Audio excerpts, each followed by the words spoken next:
Welcome in, everybody, to the Crystal Basketball Podcast. We're at episode 3 today. My name is Ethan Fuller. Joining me is Rashad Landers. We're continuing on with our journey breaking down the top players of the 2021 high school class. We've got 4 more guys we're going to talk about today, along with some other recruiting news and general notes that we've kind of seen. How's it going today, Rashad? Everything's been great. There's been a lot of news lately in the recruiting world, so that makes it even better. Yeah, there has been a lot, and we're going to get to that. But before we do, we'll break down each of these players. We picked 4 that we're going to talk about today. And after last episode, when we talked about Chet Holmgren, Pat Baldwin, Paolo Banchero, and Jaden Hardy, today's episode, we're going to slide down the rankings a little more. We skipped around a little bit. We didn't go straight 5 through 8, but we picked some guys we liked, some guys we're interested in, and we're going to break them down. So the first one we're going to talk about, if you got a chance to see this clip from the last episode, Rashad kind of teased how much he loves this player, and I'm extremely excited to hear his thoughts. That is Hillcrest Prep's Mike Foster, who is a 6'9", 6'10", versatile power forward, plays with a lot of power, um, really developed nicely on offense. Rashad, I'll let you kind of give us your deep dive because he is way up there on your board. Yeah, for those of you who keep up with the podcast and keep up with my personal channel, you guys know that I love the guys that are like 6'9" and 6'10", and he's another one of those guys. But he's actually the most skilled one I've seen on the offensive side of the ball. Um, it's kind of amazing because it's kind of a love-hate relationship with him, which is a lot of people have. Because the talent is there, but it's things like shot selection and defense that just kind of draws you away from it. But when it comes to making shots, especially making tough shots, he's probably the best player in the class. His physique is what allowed him to get the professional opportunities that he released in his top 6. And he kind of carried Hillcrest Prep. They have a lot of talent every year, but he's probably the best player on Hillcrest, and it's obviously why he's one of the top 10 players in the nation as well. So with Mike Foster, I'm gonna go with offense is there. He needs to improve on the shot selection, though. That's thing is questionable at a lot of times, and I think it's actually because he feels pressure, and I can't really tell you where the pressure comes from, but it's like when they're losing, or when it's a big matchup. He's the only one that kind of shows up, and it takes a lot of bad shots in those matchups, but they go in, which is what I was talking about on the talent level. But in terms of things he needs to improve on, of course, defense, motor, shot selection, as I just mentioned. Um, yeah, that's pretty much all I can think of. Yeah, I agree with a lot of that. And the love hate part of Mike Foster is where I'm at with him because there's so much to really like. He's 6'9", 6'10", in that range, super long, super well built, especially for a high school senior now. Um, he is such a powerful player in the way he plays offense. As you mentioned, he can score from all 3 levels, but he also is really strong and can get the ball inside. His shot is a little unorthodox because it's almost kind of like a catapult motion, but it looks like he looks good. He's really a threat from all 3 levels. And on the perimeter, one of the games I watched, and I watched this game in person too, when he played, I believe it was Sunrise Christian at Hoop Hall in January. I watched that game. Hillcrest really was just not playing well, and Mike Foster kind of had to carry the load on offense. So maybe that's what you're talking about with the pressure in the big games because McCroom Maker was frankly pretty terrible in that game. The guard play, Dalen Terry was solid, but their guard play was iffy, and Mike Foster really had to do a lot on offense for them and provide a lot of the scoring. And that's where you kind of get into the question marks with him, is because he also probably knows that to some extent, and he'll drive really hard, but he also isn't really great at passing out of a drive or making plays. He kind of gets tunnel vision. A lot of offensive fouls were called on him in that game and in a couple of other games I watched because he kind of puts his head down and drives. Um, and that's been interesting. He also, again, he's an active defender. Uh, Not a super great perimeter defender. Kind of got burned a lot because guard, especially when he got switched onto a guard, they would kind of just blow by him. And with Mike Foster, it's really that he's a high motor player there's a lot to like on offense, and it's kind of just, can he be a little bit more disciplined with what he does and not force everything and maybe just refine his game a little bit more? Because I think he's raw, but the potential is absolutely there. Yeah, and honestly, I think if he would just slow down, Mhm. there's a lot of players who just needs to slow down, man. If he can slow down and maybe pace his shots, not saying that he's not going to get it, his shots. Of course, any good player are going to get their shot attempts.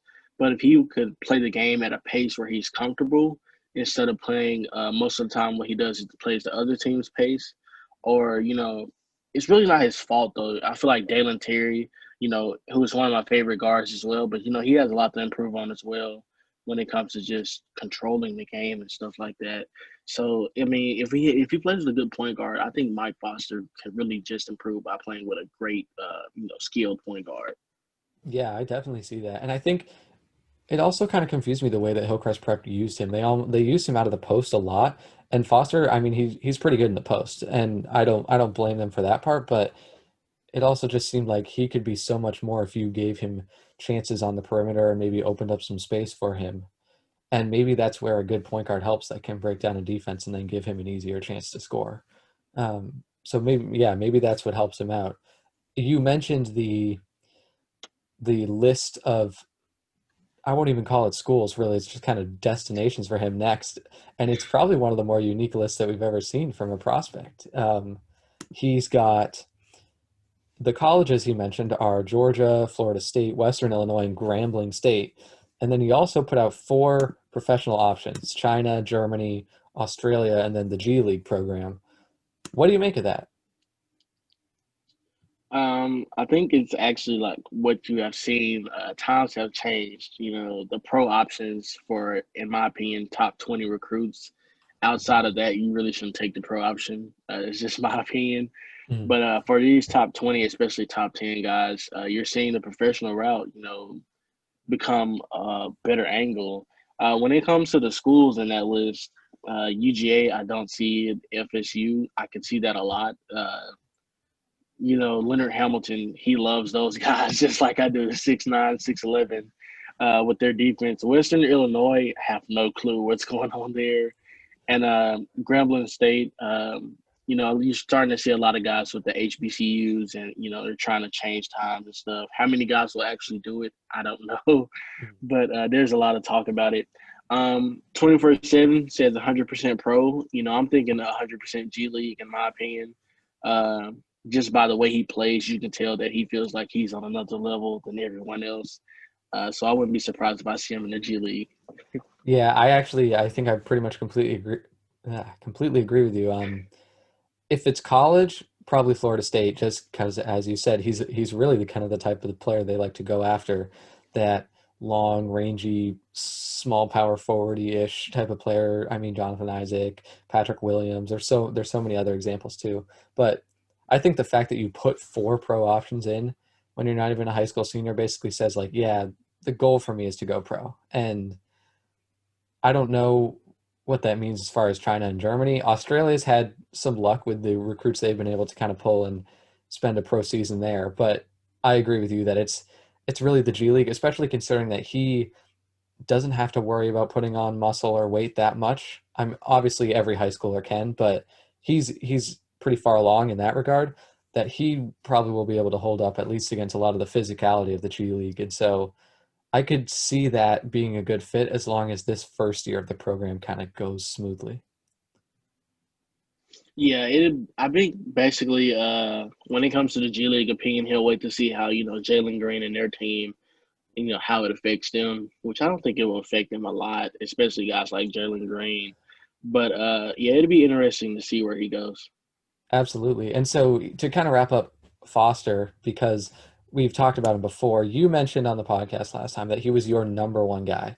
And that's, I mean, that's quite a claim to make, especially considering a lot of the guys we talked about at the top of the last episode. But I mean, we've said it, there's a lot that he has to work on, but there is a lot to like, and there's definitely, he's probably got some of the highest upside in this class. So if you reflect on that, where would you kind of put him as far as tiers go in this class? Now that you've kind of gone back, take another look at him, um, would you still put where would you have him up in these rankings? Man, I'd still go with him in the top, top four, Wow. honestly. Um, I don't think he replaces anybody outside of that inside of the top four. Mhm. He could replace Chet Holmgren, in my opinion. I don't know what it is with me and Chet, but it's another love hate relationship with Chet. But I can put him in that top four. If not top four, I'll put him right outside ahead of Jabari Smith because he's at number 6 right now. Like he's literally right outside of the top four. On some websites, he's in the top 5. So where I put him at, he's kind of already there. Yeah, and I think that's fair. I'm probably not quite as high on him just because of some of the flaws, but if you're gonna ask like who is the most upside in this class, I would put him top 2 or 3. Just because like there is so much to like, especially with what he can already do as a scorer, what he can do as a defender when he's locked in. Like there's so many positives with him that there's definitely a lot to like there. Any last thoughts on Mike Foster? Anything that you want to see him improve upon as a senior that would make you feel even better about him? Man, honestly, I don't want him at Hillcrest. I know he's gonna stay there. It's kind of a loyalty thing. Hillcrest is a good program. But I would love to see him in Oak Hill. They need a lot of help over there. And I think playing under a guy like Steve Smith, who's a legendary high school coach, I think he's kind of the coach that Mike Foster needs, honestly. Okay. Yeah, I'm kind of in the same boat as you. Maybe more for me as far as I would just like to see Hillcrest mix up the way they use him, like give him more chances to play in space. I know it's hard to play in space in high school, but give him more chances to play in space, like give him honestly just more scoring opportunities that aren't just him creating something out of the post. And I think that'll just make him it'll come so much more easy to him when he doesn't have to just kind of post up and then make something happen. So yeah, I'm with you on that. And yeah, and when it like space at Hillcrest, it's even harder, man, because they have a lot of young bigs over there. They have a couple guys that are top 10 in their class, younger guys. There's bigs. They can't really stretch the floor, so it's kind of like they have to be around in that area, which is kind of why Hillcrest has to run, 4 out, 1 in. And, there's always help defense when Mike Foster goes to the paint. So I think that's why he kind of, shades toward that perimeter game more because, he doesn't want to have to deal with the help defense, which, he might as well get used to. Yeah, true, because he will have to deal with that wherever he goes. Let's move on to who most sites that I've seen have had this guy at 5. I forget where ESPN has him, but 24/7 has him at 5. That's Jabari Smith Jr.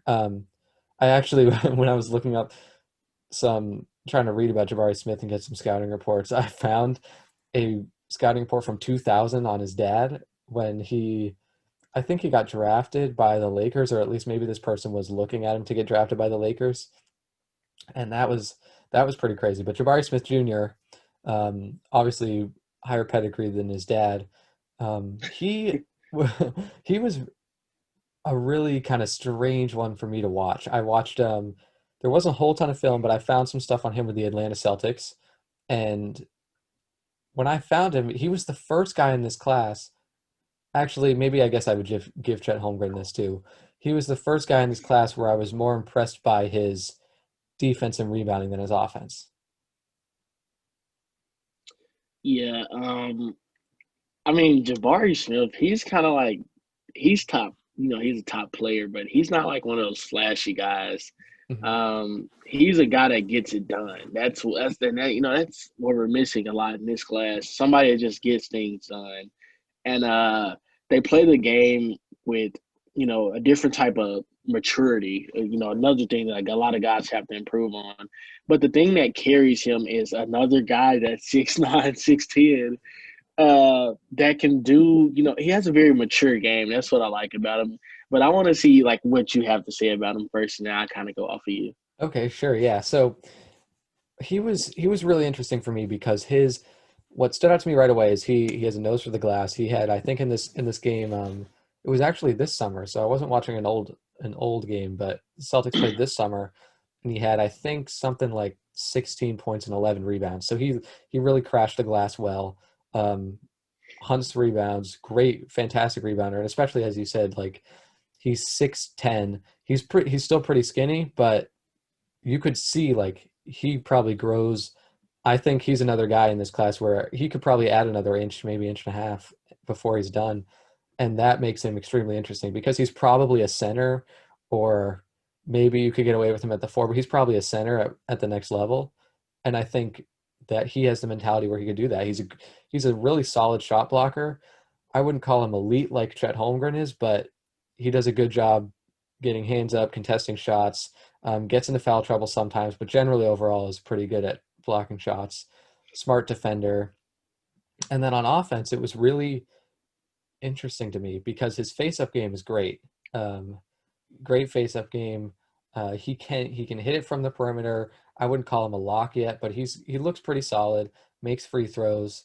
Um, and then the strange part was that his motor didn't seem that high on offense. And maybe that's because of the role that he was in, but there are a lot of times where I would watch the Celtics and he was the last guy up the court. And maybe that's because he's not that explosively athletic and not gonna blow by you, but he was kind of slow to get up the court, made some lazy passes. I remember the first play of this game, it was just like a dribble handoff and he turned it over.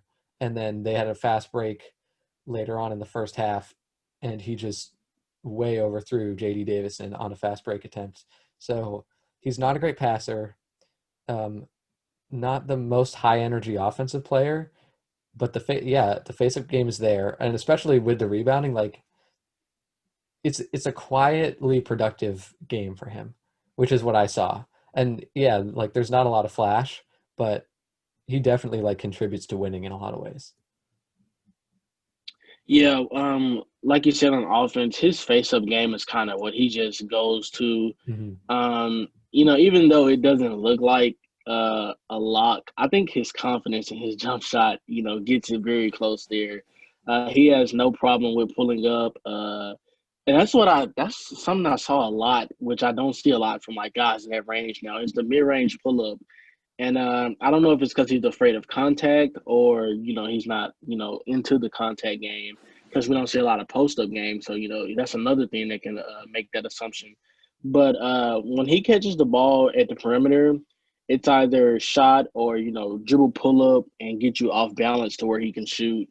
Or, if he catches the ball, he doesn't catch it on the post a lot. It's kind of like the 15 to 20-foot range Hmm. and then turn around and face up and make his move there. um, yeah, he's a great shot blocker, but low post defense, another thing that he can improve on. Um, it's it's a it's kind of weird, man. He plays so different, but I think his maturity, like I said, if I had to make an assumption on him, I think he's the most mature guy in the class. And it gets kind of lackadaisical at times, but I've seen him lock in, and when he locks in, I like him to be more vocal. But if it's a serious game to him, that's one thing I will say. If it's a serious game to him, he takes it very serious. He takes his matchup seriously. He talks, and I've seen that in person. But we just got to get consistent, man. Yeah, I agree with that. And I think he's not someone that you're going to see score. He's not going to put up 20 and 10 in college or in the NBA, but he's going to be someone that's like rock solid. I don't really like the Jaren Jackson comparison, but I see him as kind of like the trajectory of Jaren Jackson, where like he didn't wow anyone in college, but everyone knew that he was like a good player, and then he's come to the NBA now and is a fantastic player, even though he's not lighting up the league. And I know Jaren. I mean, they have very different games. Jaren Jackson's not a good rebounder, way better shooter in my opinion, and I think a better overall defender. But I think Jabari Smith, as far as kind of like the storyline for him, is going to be a little bit similar to what Jaren Jackson Jr. went through. And yeah, honestly, if Jabari Smith Jr. played like he played at USA camp, he would probably be top three because Wow. at the USA camp, it brings the best out of everybody. Of Mhm. course, you're playing, USA basketball, but I'm talking about post up and trying to dunk on people. I was like, is this Jabari Smith I'm watching? He was very aggressive.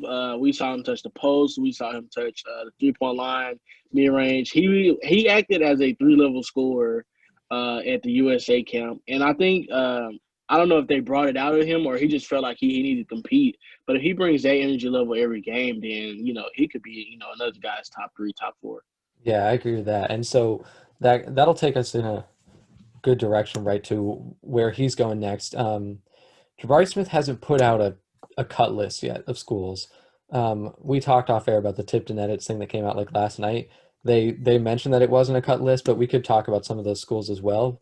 Um, as far as interest goes, he's got, as you would expect, quite a lot of offers, except for the two kind of recruiting powerhouses of Duke and Kentucky. Just to name some of them: Alabama, Auburn, Georgia, Georgia Tech, North Carolina, Ole Miss, Tennessee, Florida State, LSU.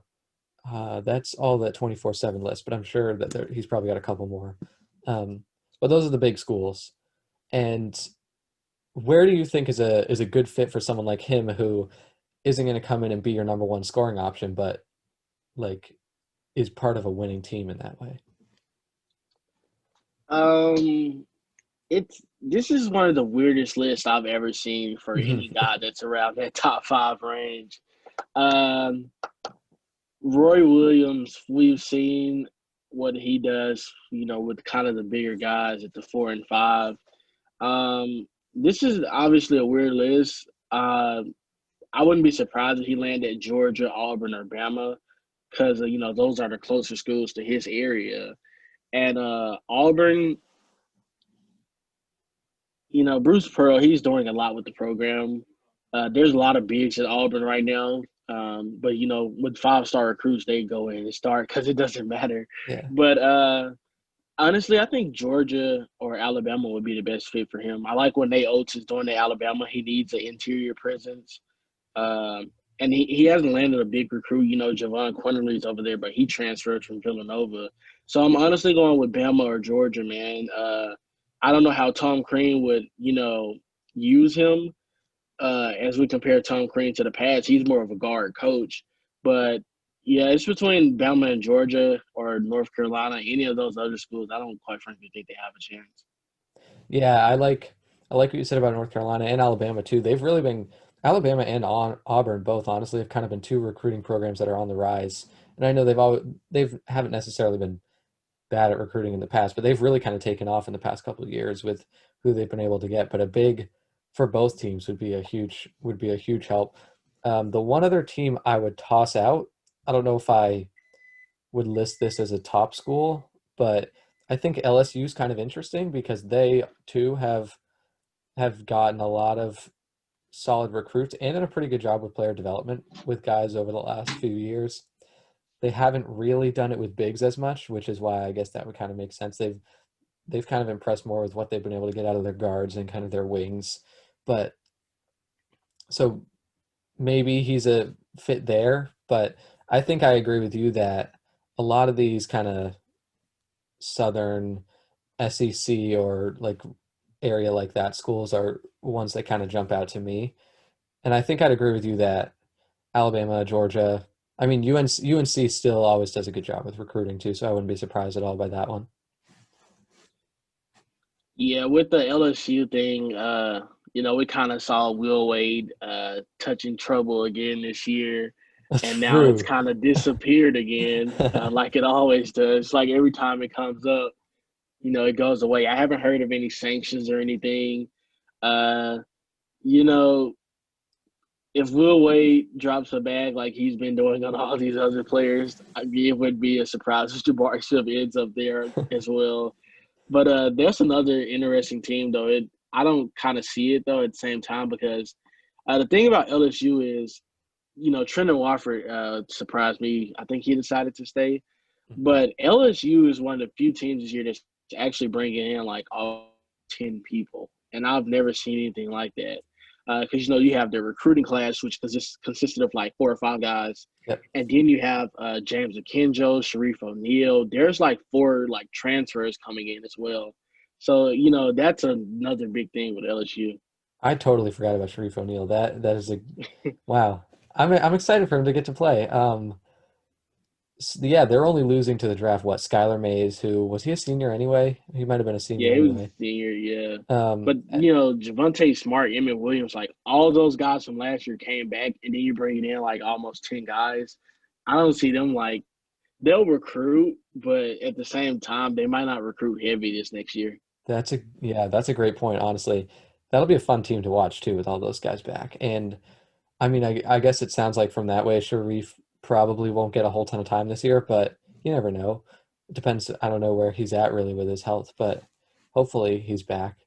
Any last thoughts on Jabari Smith? I know we talked about him being a weird prospect, but a quietly good one in that way. I think that's kind of a good way to sum him up.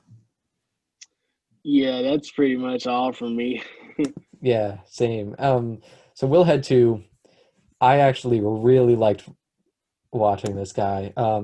He rec he reclassed. I forget when because he was going to be 2022, right? Caleb Houston. Yeah. Um, he reclassed at some point. I think Caleb Houston is an awesome, awesome player, and maybe that's just because Montverde makes everyone look awesome. But I am huge on Caleb Houston, and it's because as I pull up my notes here, just to get it out of the way, his shot is probably on par. I would say he's 1B to Patrick Baldwin's 1A as far as just pure shooting in this class. Like he's got probably the best. He's probably got the best set shot. You didn't see a whole ton of him off the dribble, but I think it's there, and he just looks so great when he shoots, and he also kind of thrived in that low usage role. He was honestly at times like the fifth option on that Montverde starting lineup, and he still, which is crazy to me, first of all, but he still was extremely efficient and productive. Um, he gets his hands up on defense, very solid defender, disciplined, great fundamentals on defense. He's a smart passer. He's not a playmaker, but he's going to keep the ball moving and make the right decision every time. Um, just always, in contrast to Mike Foster and the next player we're going to talk about, Houston just always seems like he's in control and like never seems like he's straining to do anything. Maybe again, that's because he had the best supporting cast you could possibly have in a high school basketball team, but he just, it never seemed like he was really worried about anything or trying to do too much. Um, I guess the downside, not really a threat off the dribble yet that we've seen. Um, and again, how good really is he when the defense has to focus so much on everyone else on Montverde? Those were my thoughts on Houston. What do you think about him? Yeah, I'm gonna go out and say, he's another guy that's probably one of the most mature people in this class. And it's kind of funny how, it always happens like this. But when he was in 2022, he was actually like number 2 or 3. Mhm. And, he moves up and he stays, top 9, top 10 guy. 6'8", another 6'8" guy. An interesting thing to me is recruiting analysts actually don't know what he is. They don't know what position he is because they keep switching it up. And if you pay close attention to things like I do, ESPN at one point had him as a shooting guard, Mhm. and now since they moved him up, they have him as a small forward, and then 24/7 has him as a power forward. And that kind of complements him, in my opinion. That tells you how many positions that he could play. I'm honestly thinking 2 through 4. I don't see him at the 1 or 5. So 2 through 4, he can actually, play it on offense and guard those positions. Yeah, like you said, he's probably right behind Pat Ball when it comes to pure shooting. Not much of an off the dribble guy, more of a spot up guy. And I think he's honestly a role player, and I think that will continue throughout his whole career. He would be like a key role player, kind of like a Danny Green type guy. Mhm. Or, you know, it's kind of hard because, like you said, he played on probably what's considered the best high school team of all time. And this year they bring in somebody every year, and Kevin Boyle is a great system coach. A lot of people doesn't know that, because they outflash and out talent everyone. But Montverde actually plays a system offense, and Kevin Boyle has ran that system for a long time, and that's why you see almost every player thrive. All the starting lineup average double figures, and you have three guys that come out the bench to average double figures. It's because it's a system. Um, how he got that high though, I've not seen much AAU clips, but I'm assuming that in AAU he tries to be more ball dominant, and that's how he got where he was. And then once he got in the system, you can see how he could thrive there as well. Um, he's an interesting prospect, though. I like his wingspan as well. Another thing that a lot of people don't pay attention to. Um, but yeah, Caleb Houston, he's not flashy offensively or defensively, but he's probably the best role player in this class.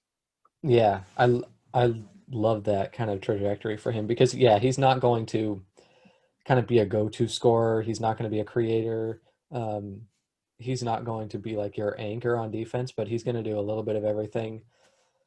He's not he's not Clay Thompson, obviously, because Thompson kind of just is faster, and Thompson is a top five shooter ever. But Houston is kind of going to, I think, going to be someone that does a lot of what Thompson does, where he's going to be a rock solid defender, both on ball and in like a team system. He's going to be a great shooter. He's not going to dribble much, probably in whatever future system he is. Maybe he's more like a two-way Duncan Robinson almost, because I mean Robinson isn't a he's a pretty poor defender, and Houston does have that, but Houston also is a little bit slower.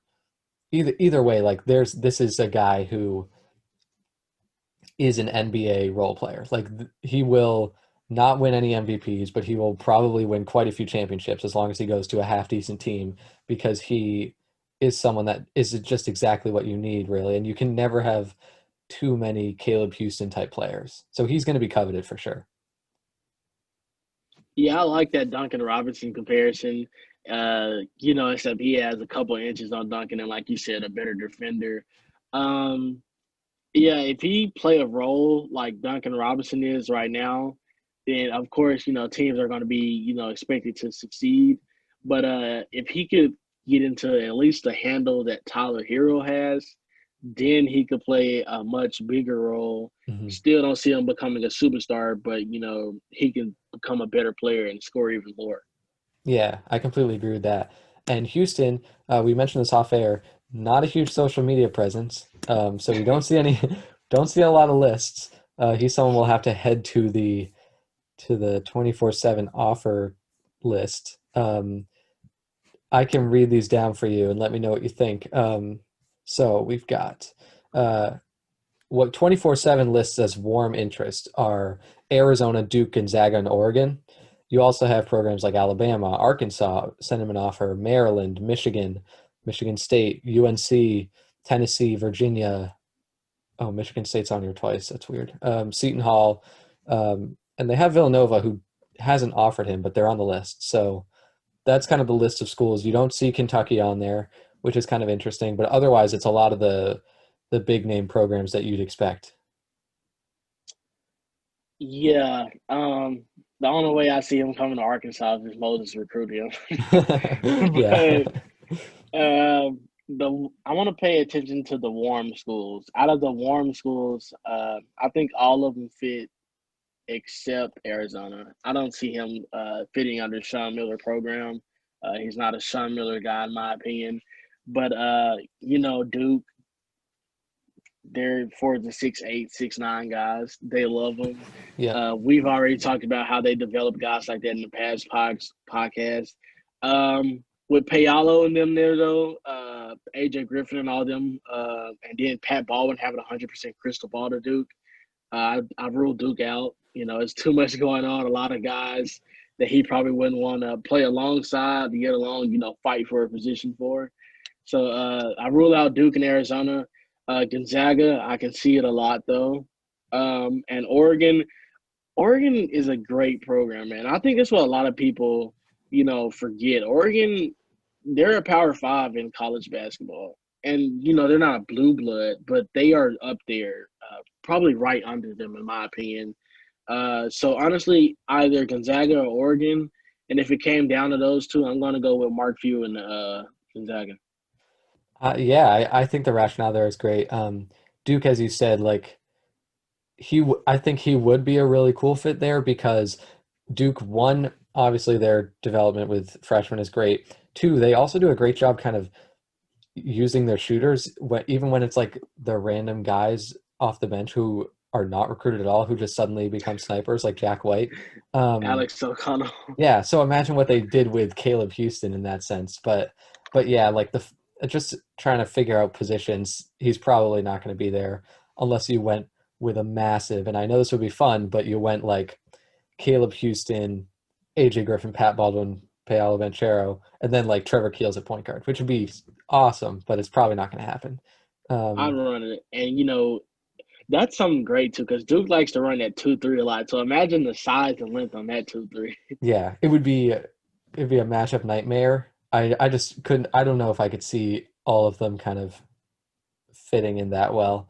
Gonzaga, as you said, and we've talked about this on past episodes, they've really come a long way with not only recruiting but also kind of developing immediate impact players. And they used to be a school that was a like a 4 year guy, and they always were a great competitive school, but you didn't really see a lot of draft prospects. And they've changed that in a lot of ways. But I like Oregon a lot actually because I think you all the pluses that you've mentioned. They're a school with a lot of winning success. They've also recruited really well recently. You think about Bol, but also even a guy like Lewis King, who was a top. I think he was a 5 star, I believe. Yeah, Um, Luke King was a 5 star. yeah. So, and I was and am a huge fan of him. I think he'll come around in the NBA. But Caleb Houston is again someone that I think they could grab because he might fly under the radar a little bit because he just reclassed up, um, plays a lot of the same position as a lot of the other top guys in this class, and I think that's where a sleeper team like Oregon could swipe someone like him. So I think Gonzaga and Oregon probably both have a great chance at getting this guy. Yeah, and as of right now, I don't really see any other players leaning towards Oregon. So with Oregon, it's kind of like guys who are already there now. And we saw CJ Walker transfer out, who was a guy that can compete with Caleb Houston. But yeah, if he goes to Oregon, there's no doubt he will start. Really, if he goes anywhere.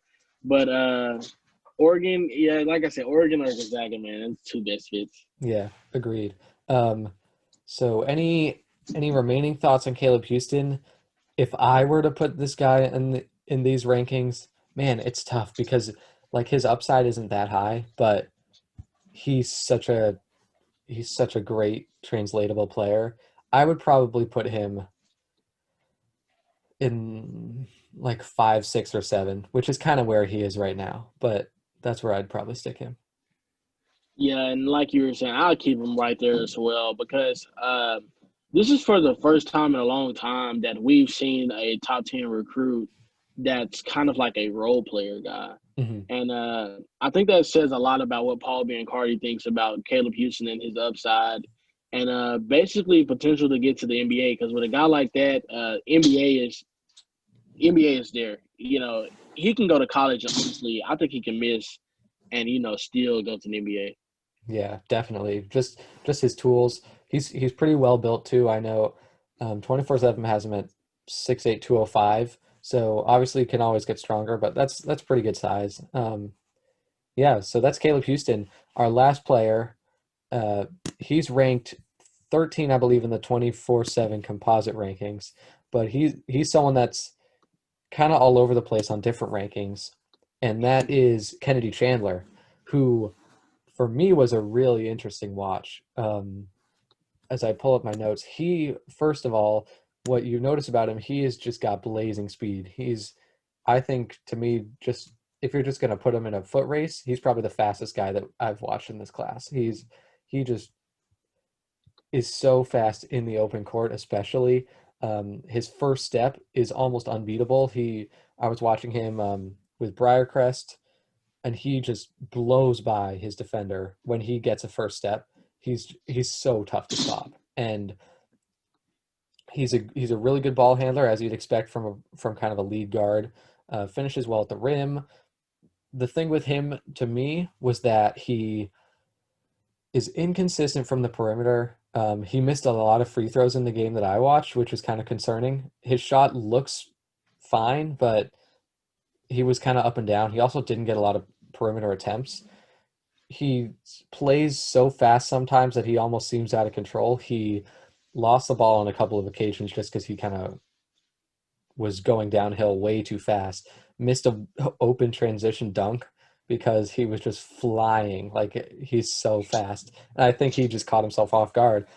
Missed a couple of easy layups again, just because I think he needs to kind of slow down a little bit.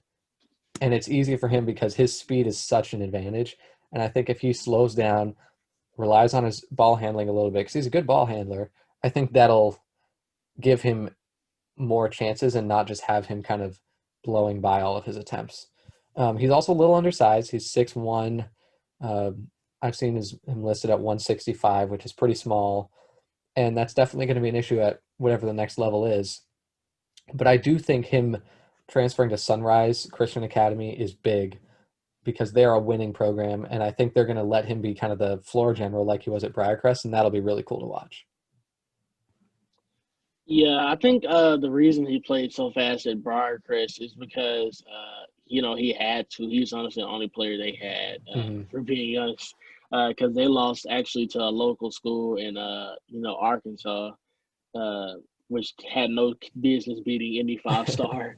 But yeah, it's two different Kennedy Chandlers. You have the school ball Kennedy Chandler, and then you have the AAU Kennedy Chandler, which is kind of the one that got him where he was. In AAU, he got to play with one of the best big men to come through high school basketball and follow Dante.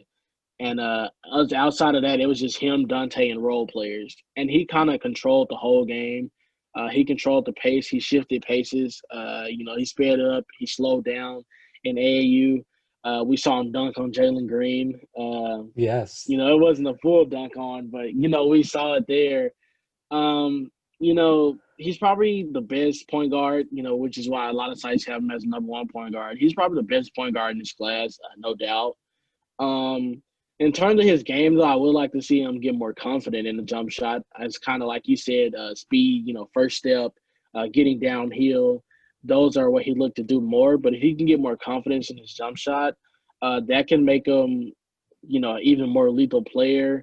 With the transfer to Sunrise, like you said, he's going to be their floor general. He's going to lead them.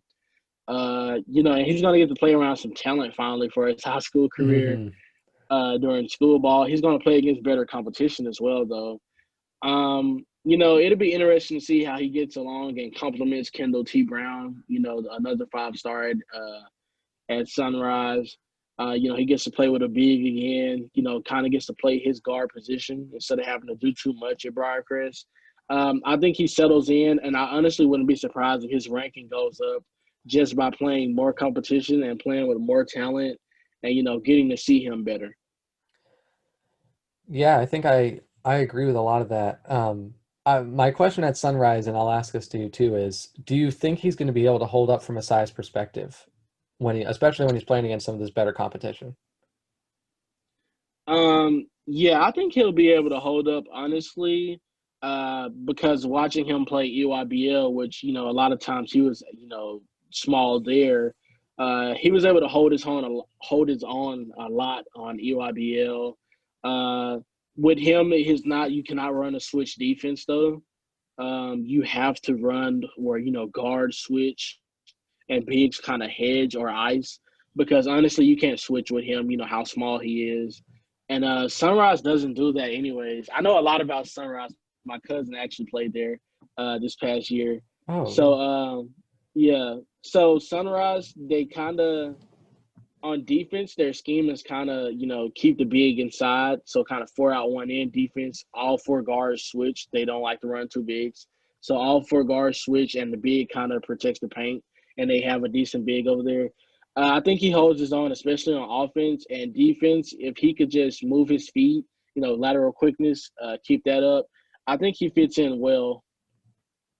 okay, yeah, and I think it'll also just be good for him to show off his speed against higher caliber opponents because even as you kind of step up in this level of competition. As you said, in the UIBL and in AAU, he's just so fast, and that is really impressive. He also is probably the top true point guard in these rankings. I mean, we did Jaden Hardy, but he's kind of, as we've talked about, a combo guard. Probably not a true point guard in the sense that Kennedy Chandler is. So I'm excited to see where he goes with Sunrise. He's also committed already. He's going to Tennessee, which has done a really great job recruiting guards recently. I am blanking on Keon Johnson, I believe they got in addition to Jaden Springer, and they're just kind of adding to that well by getting Kennedy Chandler. Yeah, and I think that played into that big Tennessee decision was, he's the hometown kid, being from Memphis.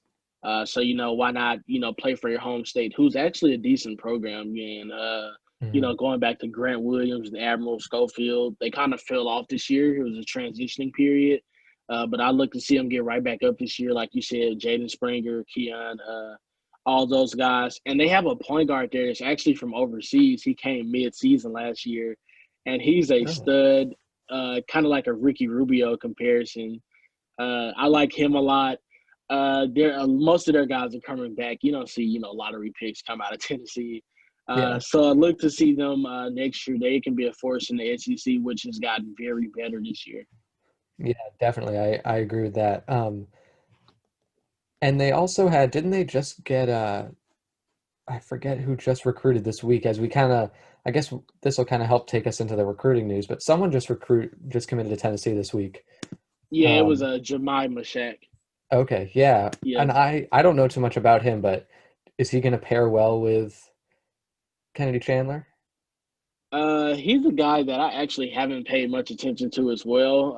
Kind of an under the radar guy. Hmm. Barely top 100. From what I've heard though, is that he's a great all around player. In that 6'5" to 6'6" range. I've heard a lot about him having to get his skill set up though when it comes to like ball handling.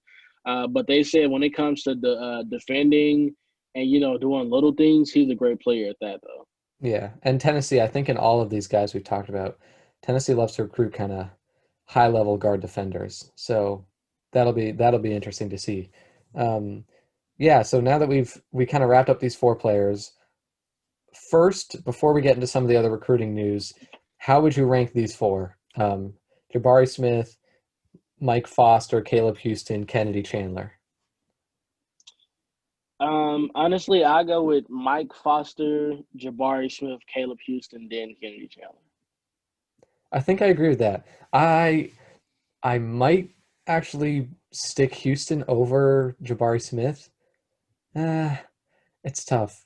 They're very close because they're both kind of guys who are not up. They're kind of safe picks. I guess I'd lean. I guess Jabari Smith has a little bit more upside than Caleb Houston does, so I guess I would pick him. But otherwise, yeah, I think I agree with your four. And and yeah, I guess yeah, that would be there. Do you think all four of them are probably top 10 players in this class? In this class, Hmm. no, I don't think Kennedy Chandler is the top 10 player in this class. But the other three guys, yeah, there's no doubt that they are. It's kind of iffy with Caleb Houston. He's Yeah. another guy that could be outside of the top 10. But yeah, I'm gonna go with those three guys and Kennedy Chandler. No, I don't really see it. Yeah, I think for me, what I have to see with Kennedy Chandler is just that he is like more consistent with his guard skills and not just kind of using his speed and athleticism to beat everyone. And then that would be what helps me buy in on him. Um, yeah, so we'll take it into the recruiting news now because I know you were really excited to talk about this. We'll start with the Trevor Keels cut list because that's probably outside of any commitments, that's probably the biggest news that's come out so far.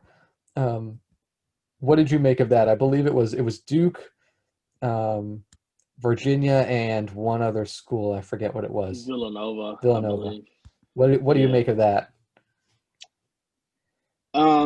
Very interesting school, but I mean, very interesting schools, but every school fit Trevor Keels. Another guy who we could arguably say, is right outside of Baldwin and Houston when it comes to shooting, but this time it's a guard and a 6'5" guard at that. So when it comes to Duke, it kind of depends on how those guards play out.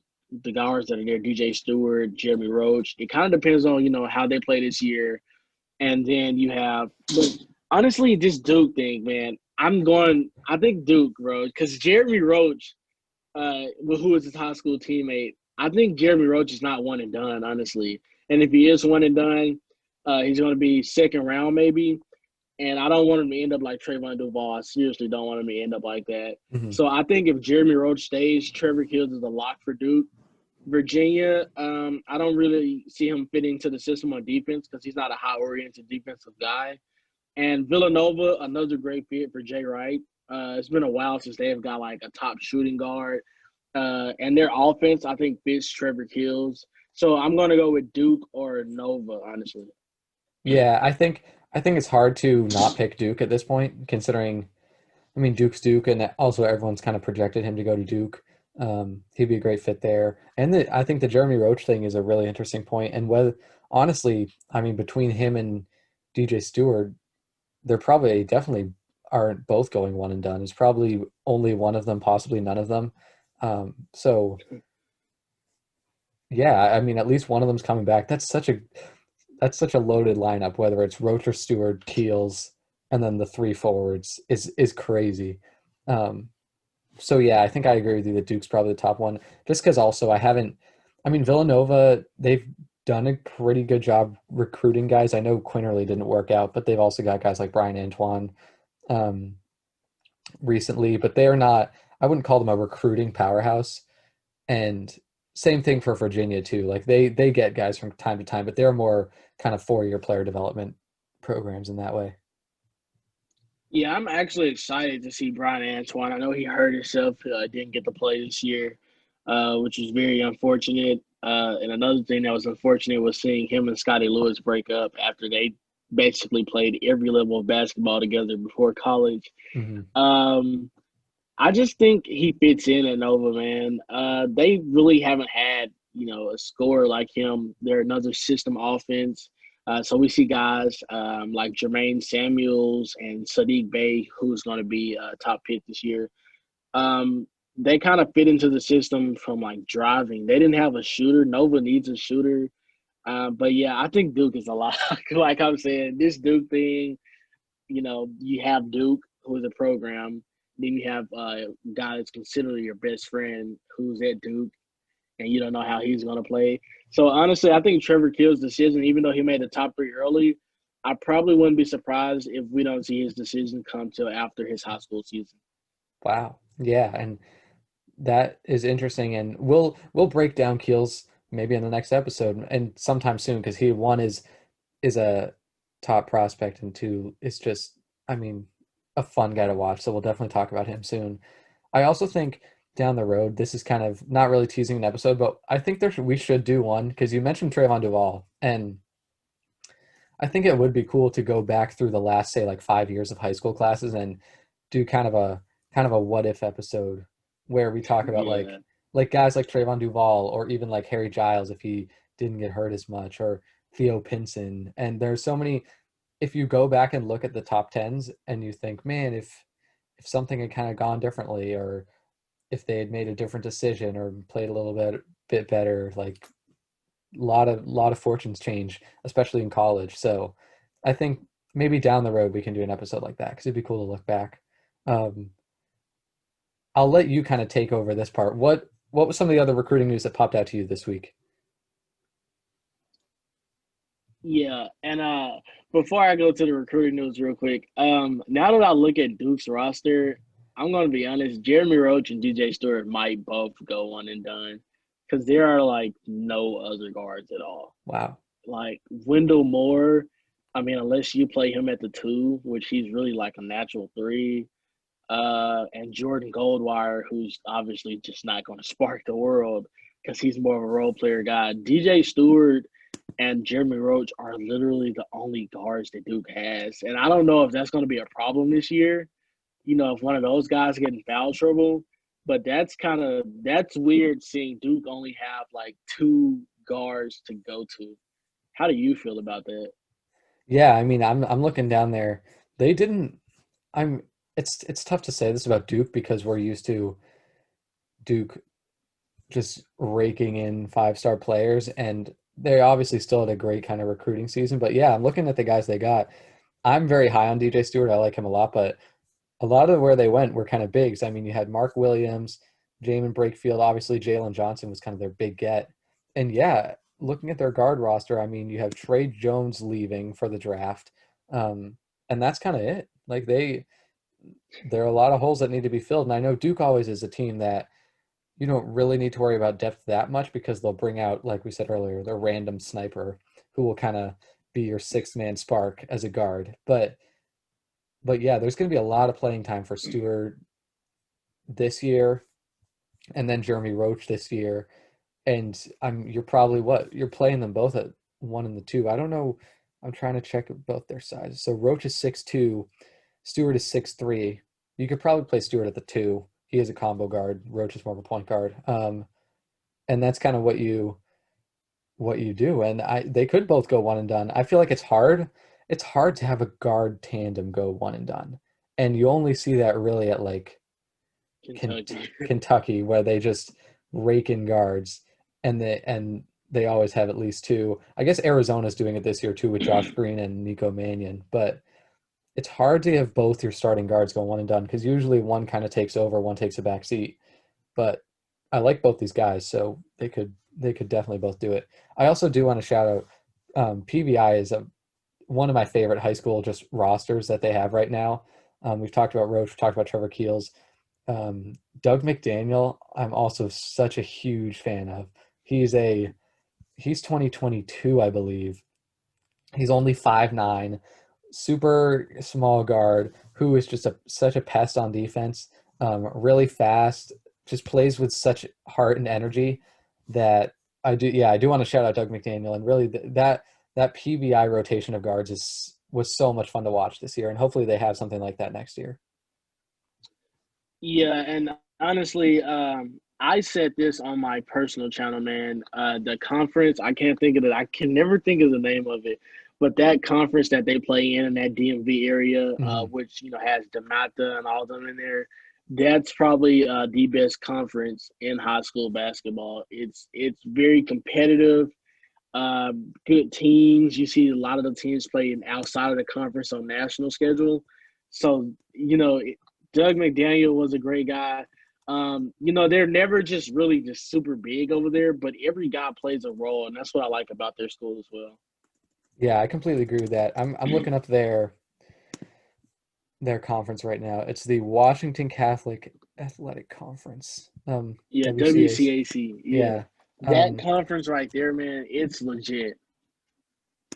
yeah, there's so many schools. A lot of them showed up to Hoop Hall where I got to watch them. Like Bishop O'Connell, even they were like a middle of the pack school and they were great. Gonzaga College, DeMath Catholic, PBI, Good Counsel, St. John's, Archbishop Carroll has good years.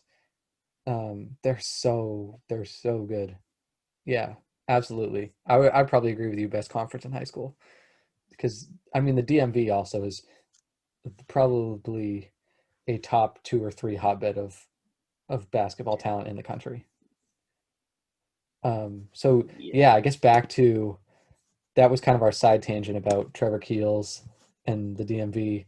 But yeah, what other recruiting news did you note for this week? Um, Honestly, outside of Ben Grigg and Jemima Shack, we saw Mike James commit to Louisville. Mm, Um, this week's recruiting class was kind of quiet. Honestly, we saw guys that are in top 100, but not very well known names they committed this week. There was a lot of grassroots basketball going on though. We saw a lot of people talk about the matchup between Payalo and Pat, which Payalo then won, and we got to see a monster dunk from him. yeah, man. Uh, and yeah, like I was saying about that game, a lot of recruiting analysts said that Payalo outplayed Pat. I wish I could have watched the game. I'm going to try to find it somewhere. Somebody has to have that game. Yeah. But yeah, we saw that, and we saw a lot of J.D. Davison, Mikey Williams, back with the Atlanta Celtics this past weekend. We saw that they had a pretty good showing. Um, I know you saw J.D. Davison. I know you wanted to talk about him a little bit. Yeah, and I mean I won't elaborate too much because I know we're gonna probably get into him at some point, but he's such a crazy high flyer, and he kind of just stunned me with the way that he explodes to the rim and just again, not in a different sense that Kennedy Chandler is just fast. JD Davison is more like fast and just bounce. He's got like a crazy amount of hops, and he is super fun to watch. Again, probably needs to tone it down sometimes so that he isn't just charging into people and fouling, but he is he's an elite, like great finisher at the rim. He was really cool to watch, especially because I was looking at Jabari Smith and what he does on offense and JD Davison. Also Matt Cleveland did a good job too with the Celtics. There was no Mikey Williams in the game that I watched, but yeah, JD Davison is such a fun high flyer to watch. Yeah, and just on some more recent recording news, I know Jonathan Lawson, even though he's only a 3 star, uh, but his family line doesn't seem like a 3 star. He got Diedrich and KJ Lawson, who is at Uh-huh. Kansas. Chandler Lawson is at Oregon right now. The other Lawson is at Memphis, I think. That family line just produces Wow. basketball players. But he recently six, Bama, Arkansas, Iowa State, Oregon, and Vanderbilt, I believe. Um, Out of those schools, honestly, um, I see Arkansas. I see Yeah. Arkansas, Oregon, or Iowa State. Oregon because his brother is there. Arkansas, he has really close Arkansas ties since he's from Memphis, and he comes here a lot, either for a tournament or just to train. So he talks, with a lot of people from Arkansas. And Iowa State, who is a program I believe fits players like him in that 6'6" range that can play the guard or forward. A lot of times with Iowa State, they like to use the 6'6" guys from 2 through 4, which is why they've had a lot of success in the past. You see guys like Taylor Hort Tucker, who showed flashes with the Lakers a couple days ago. Yeah. He was at the 4 sometimes for Iowa State at 6'4", so that tells you kind of what their scheme is. But yeah, he really recently released his top 6, and a very interesting prospect by the way he plays. Another guy is probably one of the most lethal shooters in the class. So um, yeah, that's Jonathan Lawson. Yeah. I think that's an interesting list, and I mean, it makes sense to you. The other kind of cut list that we saw was Sky Clark. He put it down to a top four. He's got Memphis, UCLA, UNC, and Kentucky. I feel like any high profile guard, you kind of just go Kentucky. But UCLA, I mean, we talked about this. UCLA is also a super interesting fit for him. Um, Again, I mean, he's got plenty of time to kind of figure it out. So it's interesting. It's already down to Yeah, four, though. I feel like it's pretty early to only be down to four schools. yeah. I don't know where like these younger guys, they are like pretty serious on their decisions. That's what Yeah, I've noticed because we saw Dior Johnson commit to Syracuse, and he's like 2022, 2023 as well. And then you have Sky releasing his top list. Money Bates committed very early. These younger guys kind of have their mind made up. yeah, it's crazy. I mean, I guess it's probably easier to find out all the info now and everything, but it absolutely is crazy. Um, any any last thoughts as we kind of wrap this episode up? Anything we missed that you want to kind of talk about before we finish this up? Any preview of the guys you want to talk about next week? No, I honestly don't think we missed anyone. Uh, we'll probably off air probably decide who we talk about next Yeah. week, like we usually do. Um, oh yeah. I remember you saying something about Duke and the sniper. I think their sniper this year will be Joey Baker, a guy who honestly I think reclassing hurt him a lot. He was a guy I saw him in person a lot as well. A guy that was top 10 at one point. reclassed up and kind of moved to like lower 40s, which is the lowest I've ever seen somebody move once they reclass. And against the Duke, a lot of people ahead of him there, so he red shirts, plays a little bit last year. This year, I'm looking forward to seeing a guy who used to be a top 15 guy honestly break into a role this year with Duke, and I hope he does. Yeah, and the other guy that I wanted to mention was Matthew Hurt. And I know people have talked about where he's at with really just kind of his fit on Duke. How do you think he's going to fit this year? He's a guy who can stretch the floor, but he really struggled last year. Do you think he is able to turn it around this year, or do you think he's going to kind of get buried by the three or by kind of the bigs that they've brought in? Where do you see him fitting? I think he turns it around this year, but I honestly might believe that he comes off the bench uh, in a kind of 6 man role somewhere there. Um, you know, I don't know what happened to Matthew Hurt when he got to Duke. He looks kind of shaky. We saw a guy that was probably one of the best mid-range shooters and best face-up players in high school basketball go to Duke, and kind of just looked like he was lost. And a lot of times it's because talent around you, and the system doesn't fit you. But I like how he's going to try to stay there and stick it out. Find his game under a great coach and Coach K, who's going to help him find his game. But with this year, though, I see him coming off the bench. Do I think he have a more productive year? Yes, but in a maybe a smaller role than this year, though. Yeah, I think I agree with that. All right. I guess that pretty much kind of sums it all up. We'll now figure out we got another week that will dissect this 2021 class. We will figure it out off air. Maybe we'll announce the people we're looking at on social media or something to kind of build some hype. But yeah, you can find this episode. You'll see it on Anchor, Spotify. We're on Apple Podcasts now, so wherever you get your podcasts, pretty much we're going to be there. Um, YouTube, Instagram will have clips. Twitter, obviously, we got the Crystal Basketball Podcast Twitter account at Podcast Crystal. You can find us on YouTube as well, Crystal Basketball Podcast on YouTube.